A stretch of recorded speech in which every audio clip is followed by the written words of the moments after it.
A continuación, un hombre casado cae víctima de la tentación. Había cometido un error con el que me consta que muchas personas se identifican. Ella le ofreció un lado salvaje que él no había experimentado. Después se esfuma sin dejar rastro. Estaba allí y de repente había desaparecido. Durante 20 años la desaparición queda sin resolver. Mantenía la esperanza de que quizá algún día aparecería en mi puesta. Hasta que una pequeña mancha de pintura nos cuenta un aterrador calvario. Me volvería loco saber lo que cada víctima sufre cuando es asesinada.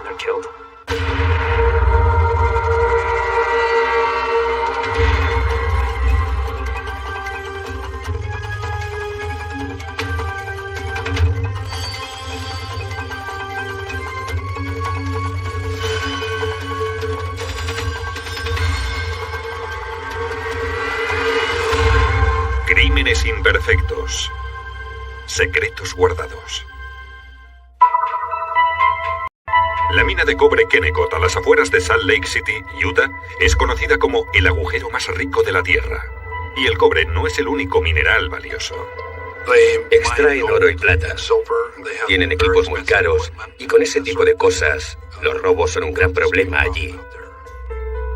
Como resultado, la seguridad es muy estricta. Normalmente uno no accede a la propiedad de Kennecott sin encontrarse personal de seguridad. Por eso, la noche de invierno de 1991 fue un hecho inusual que el guardia de seguridad no se hallara en su garita. Se detuvieron y pensaron que quizá estaría en el servicio. Echaron un vistazo un momento y descubrieron que había dejado la cena a medias. El guardia, Brian Ruff, no tenía que haber abandonado bajo ningún concepto la garita hasta el cambio de turno a las 11 en punto. Fue un extraño incidente. Estaba allí y de repente había desaparecido y no había ninguna explicación razonable de por qué no estaba. La nieve había caído justo unas horas antes. Pero no había huellas de pisadas alrededor de la garita. El coche de Brian estaba aparcado en un aparcamiento cercano y no había huellas de pisadas cerca del vehículo. Parecía como si hubiera salido por la puerta y se hubiera esfumado, pero estaba en una zona muy aislada. Dentro de la garita, todo estaba en orden. No había ningún signo de violencia, ni sangre, ni nada derribado o destruido. Brian Ruff, de 21 años, y su esposa Jennifer llevaban 2 años y medio casados y tenían un bebé de 15 meses. Los registros de la empresa mostraban que no era la primera vez que Brian desaparecía. Escasas semanas antes, Brian había salido del trabajo y había huido a Las Vegas. Le resultaba una carga tener que mantenernos, sobre todo con un segundo bebé en camino. Acusaba esa carga e intentaba terminar los estudios. Y sé que la economía le preocupa. Brian pasó 6 días en Las Vegas. Cuando regresó, era un hombre nuevo. Y no mejor, precisamente. Estaba muy frío y distante. Un aspecto suyo que jamás había visto. Era muy frío. Estaba resentido con respecto a ciertas cosas, a la economía, cosas de ese tipo. Y en definitiva, molesto. Cuando los investigadores registraban la garita del guardia en busca de pistas, sonó el teléfono. Quien llamó dijo ser la esposa de Brian, Jennifer. Se quedó sorprendida cuando otra persona cogió el teléfono, cuando no fue Brian quien contestó. En ese momento le dijeron que eran de la policía y que estaban buscando a Brian. Ella les indicó que había estado hablando con él alrededor de las 6:30. Brian le había dicho que venía otro empleado. Eso fue lo que pretextó y que tenía que colgarle. En cuanto la policía dejó de hablar con Jennifer, el teléfono volvió a sonar. El ayudante volvió a contestar la llamada telefónica. Notó que era una voz femenina distinta. Y esa persona dijo al ayudante que se llamaba Jennifer Ruff. Una de las 2 mujeres que aseguraban ser la esposa de Brian no lo era. Un hombre desaparecido con 2 esposas. La policía supo al instante que iba a ser una investigación fuera de lo común.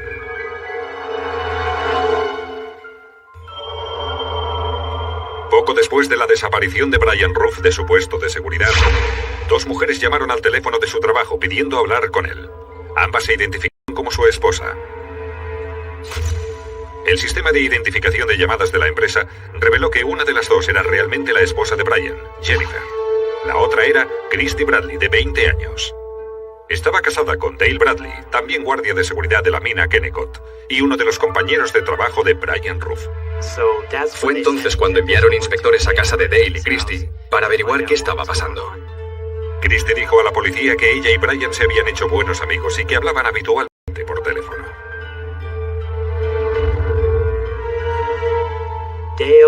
Dale le pedía a Christie que les llevara a la cena. Y así fue como Brian y Christie se conocieron, en el lugar de trabajo, cuando ella les llevaba comida. Cuando le interrogaron por la desaparición de Brian, Christie dijo que había estado en casa todo el día y que no le había visto. Dale dijo que había librado y que había estado haciendo recados. Dale Bradley dijo que había subido hasta la Universidad de Utah. Cuando su coche se cayó, llamó a un amigo, Bill Easton, que estaba en el centro, en un bar local. 5 días después de la desaparición de Brian, su esposa, Jennifer, descubrió una posible pista. Había resguardos de tarjetas de crédito y una factura telefónica que no había visto nunca. No eran de compras conjuntas. Fue un mazazo doble, que hubiera desaparecido, y encima enterarme de la horrible noticia de que todo estaba hecho pedazos. Mi vida entera estaba hecha pedazos. Todos mis sueños y mis esperanzas se habían esfumado. Jennifer también descubrió que Christie había estado con Brian en Las Vegas pocas semanas antes. Cuando se le expuso dicha información, Christie admitió la aventura, tanto a la policía como a su marido. Ella me contó que Brian le parecía muy agradable. Le encontraba encantador. Dale era muy controlador con ella. Y a Christie no le gustaba que le controlaran. Christie y Brian hablaban el uno con el otro y ese creo era el motivo de las llamadas telefónicas a la garita del guardia. Dale insistió en que no sabía nada de la aventura de su esposa cuando Brian desapareció. Aunque no tenía antecedentes criminales, la aventura le proporcionaba un móvil para hacer daño a Brian. Por eso los investigadores pidieron una orden judicial para registrar su coche y comprobar si había residuos de sangre y pólvora. No encontramos ninguna de las dos cosas. Además, Dale y Christie Bradley accedieron a someterse a la prueba del polígrafo y ambos la superaron. Me enteré de que cuando descubrieron lo de la aventura, interrogaron a Dale y a Christie. Dale pasó la prueba del polígrafo y en aquel momento descartaron su nombre de la lista de sospechosos. Mientras tanto, los investigadores seguían otra posible pista. 2 guardias de seguridad, compañeros de Brian, habían sido arrestados por robar de la mina. Fueron arrestados por robar metales de la propiedad de Kennecott y empeñarlos en almacenes de metal como chatarra. De hecho, uno de esos guardias estaba en la garita minutos después que se denunciara la desaparición de Brian. Brian era uno de los guardias que denunciaron que se estaban produciendo esos robos. Pero sin el cuerpo de Brian Roof, la policía no tenía la prueba de que estaba muerto. Oficialmente seguía siendo una persona desaparecida.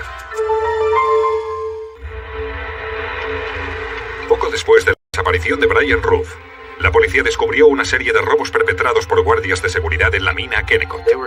Se dedicaban a robar todo lo que no estaba fijado. Robaban guantes, palas, en fin, toda la clase de material que se encuentra en una mina. La policía se preguntaba si Brian podía haber sorprendido a los ladrones en pleno robo. Surgió la teoría de que esos hombres estaban robando metales de la propiedad esa noche y Brian les había pillado y le había matado para encubrir el robo. Pero ninguno de los guardias de seguridad podía relacionarse con la desaparición de Brian. Se puede decir que estaba completamente solo allí arriba en la montaña. Eso le preocupaba mucho porque era un área poco segura, sin cámaras, ni verjas electrificadas, ni sistemas de seguridad, como los que había en las demás. En absoluto de Brian Roof. Era un miedo abrumador. Cuando iba conduciendo al trabajo o a comprar, sobre mí había una nube constante de miedo al pensar que alguien pudiera desaparecer sin más y no regresar nunca. La esposa de Brian, Jennifer, se vio obligada a criar a su pequeña sola. 6 meses después de la desaparición de Brian, dio a luz a otra hija. No lograba pasar página. Estaba atrapada en el reino del dolor hasta que supe lo que había sido de él.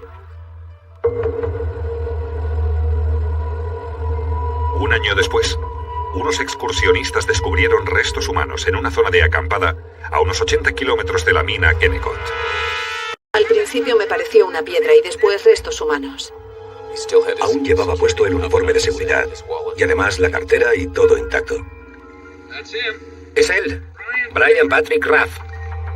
Recibí una llamada de los inspectores y pregunté, ¿es Brian? Y él me dijo, sí, es Brian. Y fue entonces cuando mi mundo se desmoronó. El odontograma confirmó que la víctima era Brian Roof.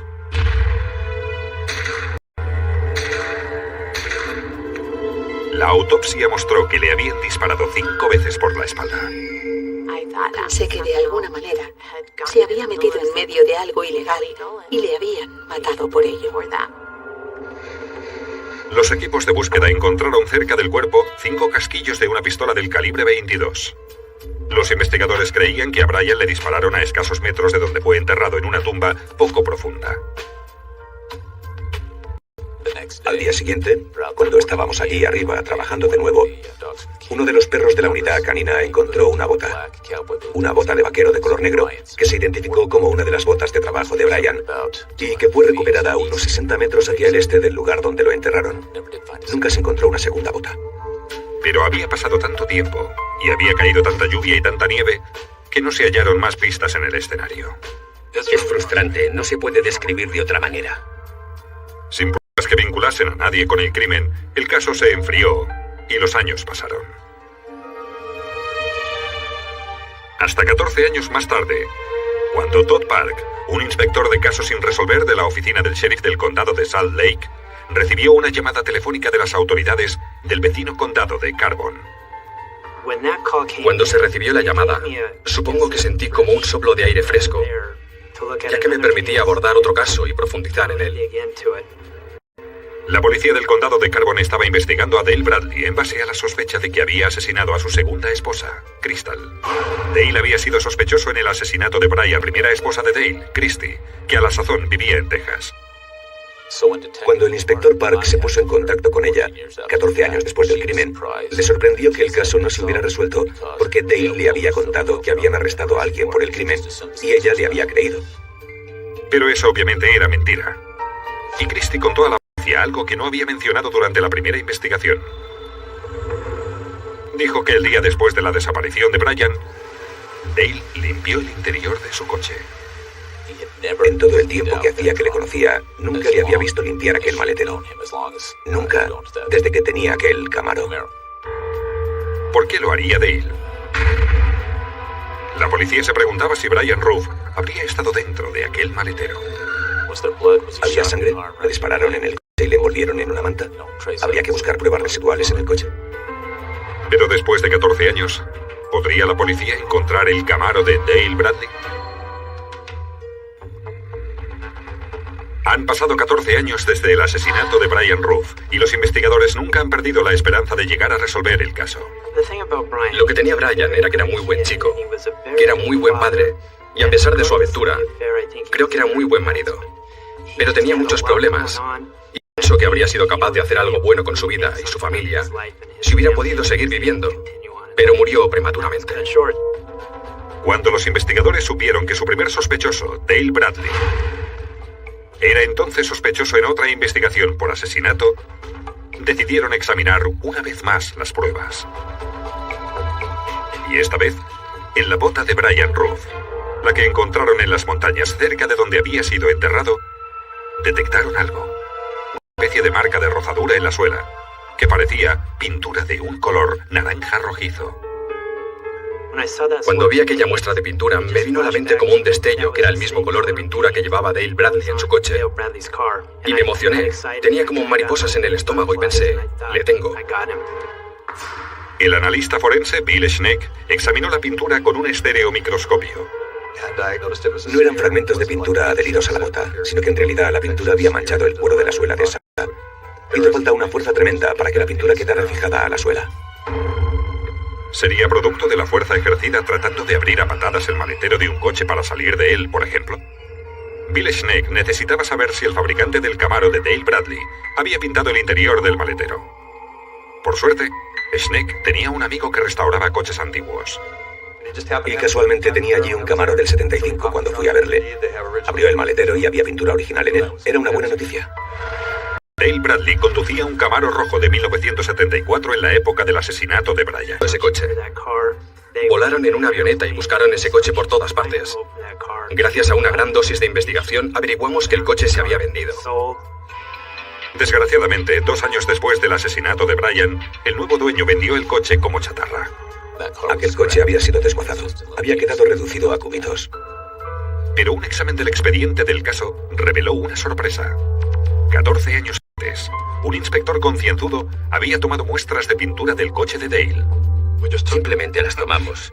Es difícil saber por qué. Sencillamente las tomé porque en realidad no había mucho más que tomar. Esas muestras de pintura se han pasado años en nuestro depósito de pruebas. Bill Schneck tomó muestras de pintura de la bota y el coche y las colocó en portaobjetos con un líquido de inmersión. Así se eliminó el aire atrapado entre la muestra y el portaobjetos. Por medio de un microscopio de luz polarizada con una ampliación de 1000 aumentos, Schneck vio que se trataba de una pintura de cromato de plomo. Quería profundizar más y averiguar hasta qué punto es inusual una pintura de cromato de plomo. Y me puse en contacto con el Instituto de Ciencia y Tecnología y recibí una muestra de pintura, la estándar de un Camaro. Por medio de un microscopio de escaneado de electrones, Schneck realizó una comparación a 3 bandas. Examinó la pintura de la bota, del coche y de la muestra archivada de un Camaro de 1974. Las 3 eran idénticas. La pintura de la bota procedía de ese coche en particular o de otro coche que tenía exactamente las mismas propiedades y composición. Y con esa prueba, Dale Bradley fue arrestado y acusado del asesinato de Brian Roof. Era espantoso que alguien pudiera haber hecho algo tan horrible, y no digamos alguien que aseguraba ser un buen amigo.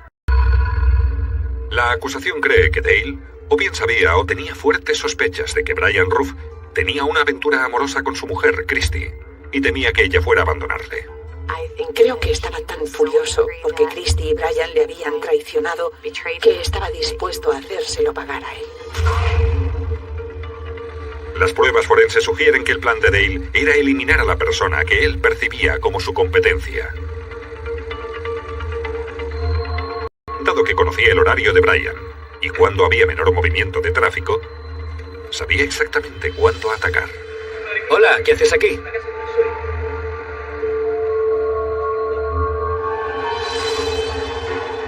Dale probablemente obligó a Brian a meterse en el maletero a punta de pistola. Vamos, entra ya. Ya estoy dentro, ¿vale? El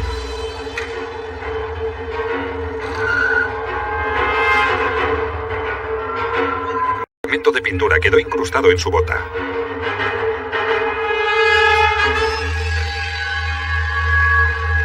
La acusación dice que cuando Dale llegó al lugar del entierro, ordenó a Brian que se quitara las botas para que no pudiera escapar.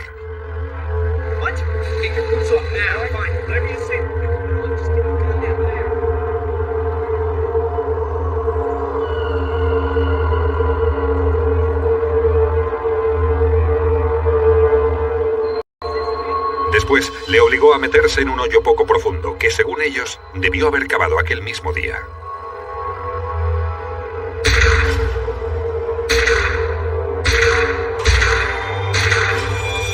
Luego, le disparó con una pistola del calibre 22. El arma homicida nunca fue hallada. Era muy típico, dada la personalidad de Dale, ser lo bastante cobarde como para dispararle a alguien por la espalda y no entrarse con él cuando estaba a punto de quitarle la vida. A Dale Bradley le resultó difícil refutar las pruebas circunstanciales y la pintura. Accedió a declararse culpable de homicidio en segundo grado sin premeditación y secuestro y fue condenado a 40 años de cárcel. De lo que Bradley no había sido consciente era de que la bota de Brian constituía una importante prueba que relataba una historia. Este caso fue resuelto gracias a esa pintura incrustada. Me entran ganas de salir a investigar todos los casos y examinar todas las pruebas para ver si hay algo que pueda hacer con ellas. Esto me ha motivado para resolver otros casos. Dale Bradley sigue siendo sospechoso del asesinato de su segunda esposa. Es irónico, en cierto sentido, que los desesperados esfuerzos de Brian Roof dentro del maletero del coche de Dale dieran como resultado la captura de su propio asesino. Solo una cosa. Es todo lo que hace falta. Y en este caso resultaron ser las muestras de pintura combinadas con todas las pruebas circunstanciales y las pruebas físicas que teníamos y que fueron determinantes para la resolución del asesinato. Hoy en día muchos inspectores se centran solo en el ADN y se olvidan de las otras vías que se abordan con las pruebas residuales, como el examen de pinturas. Espero que llegue alto y claro el mensaje de que existen análisis forenses, que hay personas que están dispuestas a seguir analizando los casos, que los asesinos no van a quedar impunes y que cuanto más intenten cubrir sus huellas, más huellas van a ir dejando.